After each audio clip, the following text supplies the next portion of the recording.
दुनिया भर में फैले कोरोना के खतरनाक ओमिक्रॉन वेरिएंट के भारत में आने की खबर आ चुकी है। ओमिक्रॉन के 2 मरीज कर्नाटक में मिले हैं। इसकी पुष्टि आज स्वास्थ्य मंत्रालय ने खुद की है।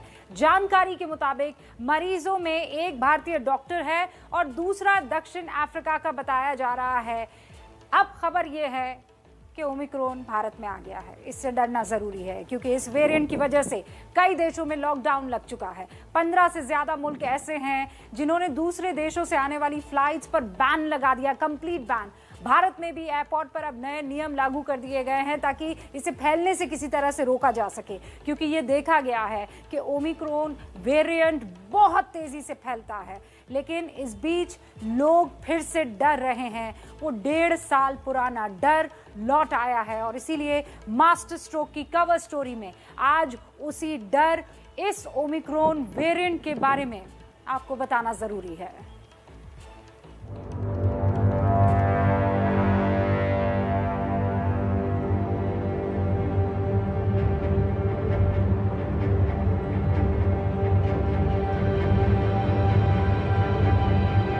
24 घंटे के अंदर हमारे देश में 2 ओमिक्रॉन वेरिएंट के केस हमारे इस नेटवर्क के द्वारा डिटेक्ट किए गए हैं कर्नाटक में। उसमें से एक केस 66 साल के एक मेल है, दूसरा केस 46 साल के एक मेल है।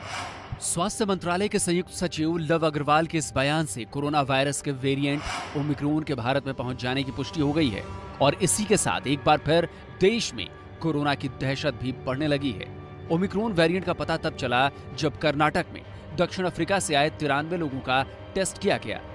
एक मरीज 11 नवंबर को और दूसरा 20 नवंबर को भारत पहुंचा है।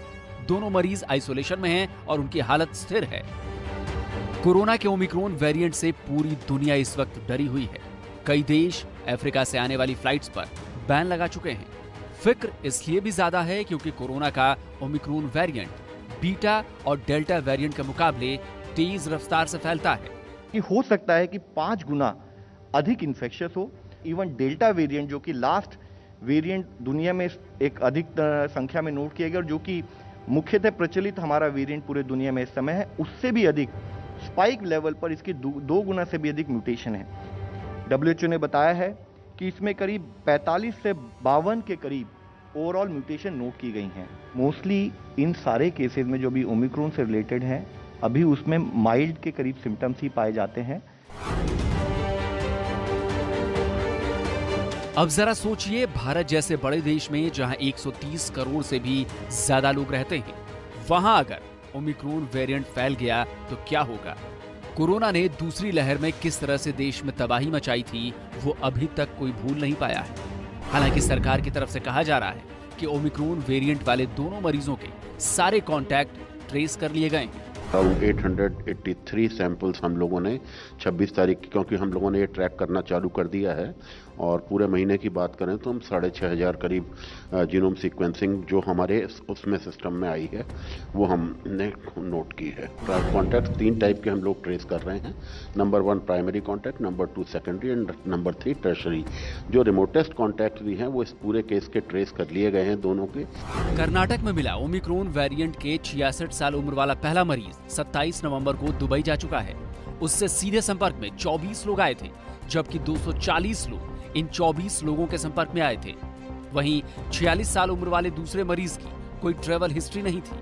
उसके सीधे संपर्क में 13 लोग आए, जिनमें से 3 पॉजिटिव पाए गए हैं। सेकेंडरी कांटेक्ट में 205 लोग आए, जिनमें से 2 कोरोना पॉजिटिव पाए गए हैं। चिंता इसलिए भी ज्यादा है क्योंकि कुछ ही महीने पहले देश ने भारी तबाही और बर्बादी कोरोना की वजह से देखी। लाखों लोगों की जान गई, लाखों परिवार तबाह हुए। अभी भी कोरोना से लोगों की जान जा रही है, लेकिन शायद लोग ये भूल चुके हैं, तभी तो कोरोना प्रोटोकॉल का कहीं भी पालन नहीं हो रहा है। We need not panic, but awareness is absolutely essential. COVID appropriate behavior is required. Increased vaccine uptake is the need of the hour. So do not, and I emphasize, do not delay in getting fully vaccinated. Most important, both doses of vaccine must be ensured. हालांकि experts द्वारा कहा जा रहा है कि panic होने की जरूरत नहीं है। कोरोना के लिए बनाए गए नियमों का पालन करने से ओमिक्रॉन वेरिएंट से बचा जा सकता है। विज्ञान की तरफ से इस नई चुनौती को जैसे फेस करना है, जो सवालों के जवाब आज हमारे पास नहीं है, उन सवालों के जवाब के लिए जो काम लेबोरेटरीज में होना चाहिए, उस काम के लिए जो हमारा साइंटिफिक तंत्र है, हमारी लेबोरेटरीज हैं, वो भी इसमें जुट गई हैं। ओमिक्रॉन के चैलेंज के आने के बाद इस लड़ाई में भय नहीं, जिम्मेवारी, not fear but responsibility is the mantra that we will take forward. सवाल तो ये भी है कि अगर डरना नहीं है तो फिर दुनिया के कई देशों ने ओमिक्रॉन वेरिएंट के बाद लॉकडाउन क्यों लगा दिया है? अगर इससे खतरा ज्यादा नहीं है तो फिर ऑस्ट्रिया, नीदरलैंड्स और स्लोवाकिया जैसे देशों में लॉकडाउन क्यों है? अगर उन्होंने लॉकडाउन लगाया है तो जाहिर है उन्हें खतरा महसूस हुआ होगा, और भारत को भी चाहिए कि इस खतरे को नजरअंदाज बिल्कुल भी ना करें।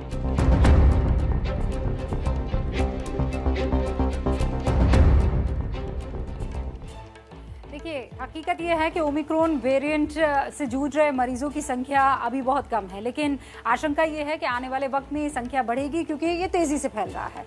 और सवाल यह है कि अगर हालात कोरोना की दूसरी लहर जैसे हुए तो क्या होगा? क्या हम उससे निपटने के लिए तैयार हैं? क्या ऑक्सीजन की कमी नहीं होने दी जाएगी? क्या अस्पतालों में बेड्स हमें मिल जाएंगे? इन सवालों के जवाब आज इसलिए ज़रूरी है क्योंकि इस बार अगर कोरोना कंट्रोल से बाहर हुआ तो फिर जो तस्वीर लाखों लोगों ने सपने में भी नहीं सोची थी वो एक बार फिर से सामने आएगी। कोई नहीं देखना चाहता है, ना आप देखना चाहते हैं वो मंजर, ना मैं देखना चाहती हूं, ना इस देश का कोई और बाशिंदा देखना चाहता है। तो हम तैयार कितने हैं? सरकार कितनी तैयार है? हिंदुस्तान का ये सिस्टम कितना तैयार है? उसी तरफ इशारा करती अब ये अगली रिपोर्ट है।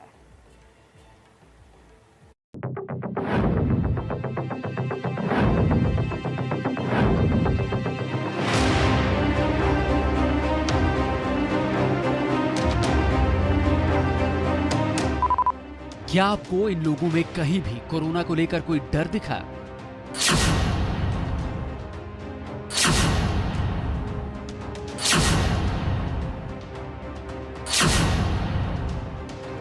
क्या इस भीड़ को देखने के बाद यह कहा जा सकता है कि इस तरह कोरोना को फैलने से रोका जा सकता है? इसका जवाब है नहीं, और ये तब है जब पिछले कई दिनों से हर तरफ कोरोना के नए वेरिएंट ओमिक्रॉन की ही चर्चा हो रही है। लोगों में भले ही इसे लेकर डर ना हो या इससे वो खतरा महसूस नहीं कर रहे हो, लेकिन सरकार की तरफ से तैयारियां शुरू कर दी गई हैं। दिल्ली एयरपोर्ट पर नए नियम लागू कर दिए गए हैं। पूरी तरह वैक्सीनेटेड नहीं होने वाले यात्रियों का RT-PCR टेस्ट जरूरी है।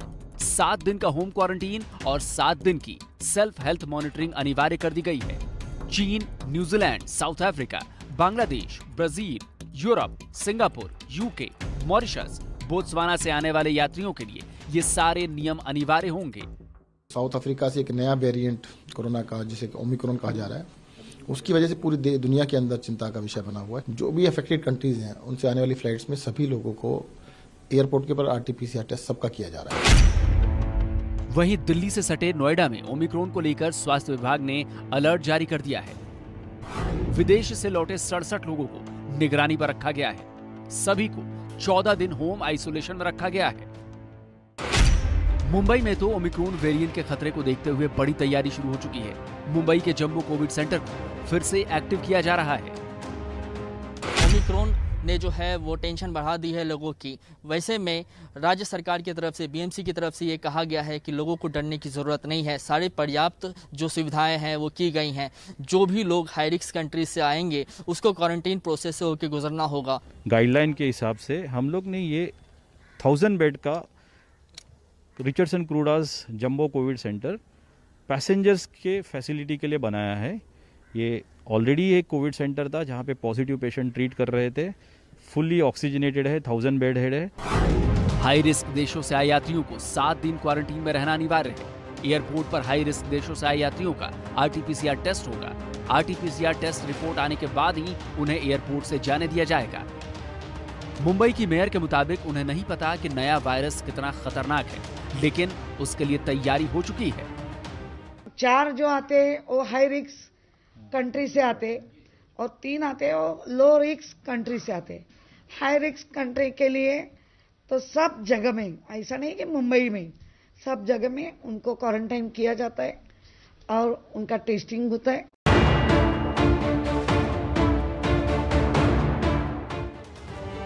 उत्तर प्रदेश की राजधानी लखनऊ में भी तैयारियां शुरू हो चुकी हैं। एयरपोर्ट पर टेस्टिंग बढ़ा दी गई है।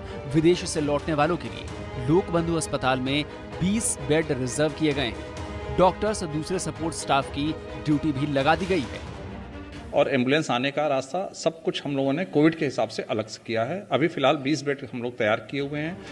दरअसल तैयारी इसलिए भी जरूरी है क्योंकि दूसरी लहर में देश भर में क्या हुआ था ये पूरी दुनिया ने देखा था। वैसी हालत फिर ना हो, इसीलिए तैयारियां हो रही हैं। सबसे पहली जरूरत है ऑक्सीजन की, क्योंकि कोरोना की दूसरी लहर में ऑक्सीजन की कमी से हजारों लोगों को अपनी जान गंवानी पड़ी थी। दूसरी लहर के दौरान देश भर में रोजाना ऑक्सीजन की डिमांड 9000 मीट्रिक टन हो गई थी। डिमांड को पूरी करने की कोशिश की गई और मई 2021 आते आते देश में ऑक्सीजन प्रोडक्शन 9690 मीट्रिक टन तक पहुंच गया था। अक्टूबर 2021 तक देश में 1191 पीएसए ऑक्सीजन प्लांट से प्रोडक्शन शुरू हो चुका है। हर जिले में अब कम से कम एक पीएसए ऑक्सीजन प्लांट मौजूद है। केंद्र और राज्यों ने मिलकर इस दौरान 4000 नए ऑक्सीजन प्लांट लगाए हैं। ऑक्सीजन के अलावा दूसरी कमी जिसने लोगों की जान ली वो थी अस्पतालों में बेड की। मरीजों को सड़क पर रहना पड़ा। बेड की कमी से इलाज नहीं मिला, जान चली गई। लेकिन इस बार तैयारी मजबूत है। मार्च 2020 में जहां आइसोलेशन बेड्स की संख्या 10,180 थी, वहीं जुलाई 2021 में ये बढ़कर 18,21,845 हो चुकी है। वहीं मार्च 2020 में आईसीयू बेड्स की संख्या जहां 2,168 थी, वहीं जुलाई 2021 में ये बढ़कर 1,22,035 हो चुकी है। हालांकि अभी तक राहत की खबर यह है कि ओमिक्रॉन वेरिएंट भले ही तेजी से फैलता हो, लेकिन इससे खतरा कम है। पर इसे पूरी तरह सच मान लेना ठीक नहीं है। इसलिए बचने का सबसे अच्छा उपाय है कि कोरोना नियमों का पालन किया जाए। देखिए, देश में ओमिक्रॉन की एंट्री हो चुकी है, अब ये आप जान गए हैं और इसीलिए इसके लक्षण के बारे में जानना बेहद जरूरी है। नोट कर लीजिए, जहन में बैठा लीजिए। ओमिक्रॉन से पीड़ित मरीज के गले में खराश होती है। सबसे ज्यादा यही चीज देखने को मिलती है, खराश होती है। वायरस के इस वेरिएंट से पीड़ित लोगों को बहुत ज्यादा थकान होती है। उन्हें लगता है कि अब काम नहीं हो पाएगा, अब चल नहीं पाएंगे, उठ नहीं पाएंगे। हालांकि कोरोना के दूसरे वेरिएंट की तरह इस वेरिएंट से पीड़ित लोगों को स्वाद और सूंघने में किसी तरह की दिक्कत नहीं होती है।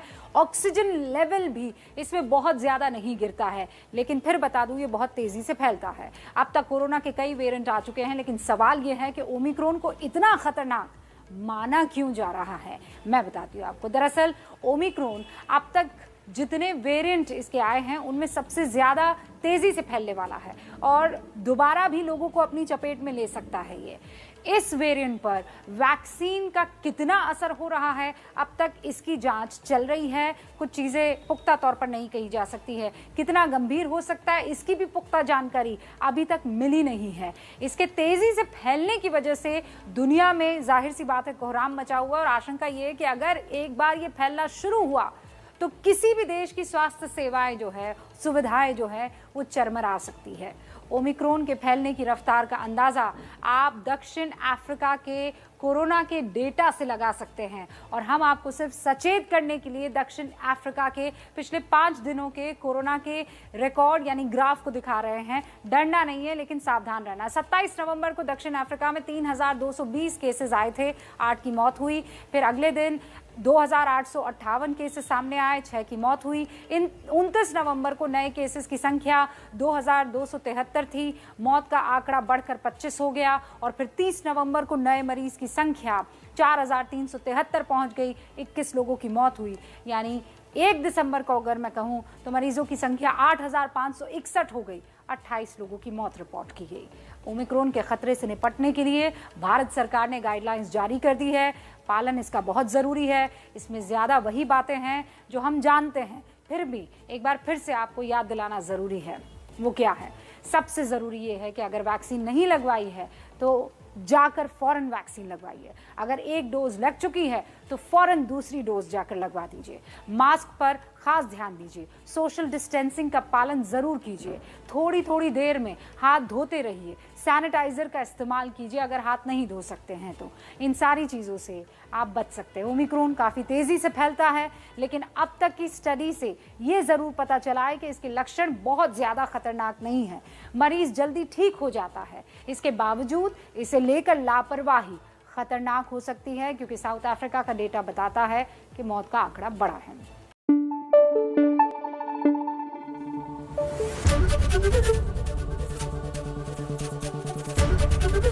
एबीपी न्यूज आपको रखे आगे।